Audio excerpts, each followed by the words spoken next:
116 వృద్ధ భక్తురాలు నవనీతమ్మకి ఆమె కుటుంబ సభ్యులకు టీటీడీ అధికారులు శ్రీవారి ప్రత్యేక వీఐపీ బ్రేక్ దర్శనం కల్పించారు.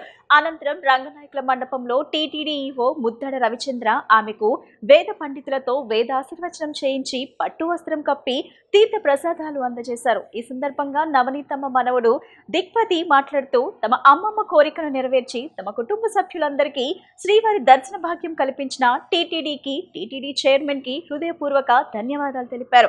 నవనీతమ్మని గుర్తించడంలో తమ వంతు సహకారం అందించిన సోషల్ మీడియా మిత్రులందరికీ, అలాగే వెంటనే స్పందించి ఆమెను గుర్తించిన టీటీడీ విజిలెన్స్ అధికారులకు ఆయన హృదయపూర్వక ధన్యవాదాలు తెలిపారు.